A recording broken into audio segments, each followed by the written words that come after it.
Hi, my name is Earl Hager and I'm with Panidea. We're a global technology commercialization company and we help entrepreneurs get started with their businesses. Today we're going to look at the question, who are your customers? The question of who your customers is actually a lot more complex than it immediately sounds, because you need to understand who the different players are that look at your product and who are the different players that are responsible for buying, evaluating, and making decisions on your product. The first question you need to ask is, who is the buyer? If you're dealing with a medical technology, the buyer could be the end patient. The question is, who is then going to sell it, who is going to evaluate it, who is going to be the decision maker, and who is going to be a regulator on the product.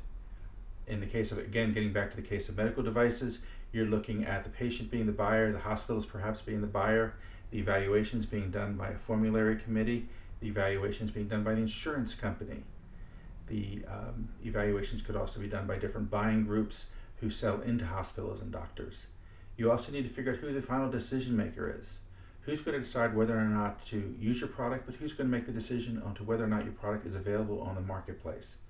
There are a lot of pieces to this, and you really need to understand all of the players and reach out to them and gear your evaluation of your technology toward all of these different players. And finally, you also need to look at what regulations apply. If you're looking, again, in the medical field, you're looking at the FDA or the EPA and similar organizations worldwide. If you're looking for an IT product, you may actually only be looking at the owner of a business, or you may be looking for someone who's going to be a reseller or a distributor of your product, or perhaps it'll be included on a hardware device.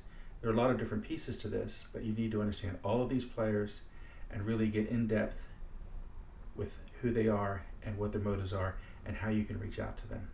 We will continue with more webinars and look forward to seeing you in the follow-ups. Thank you.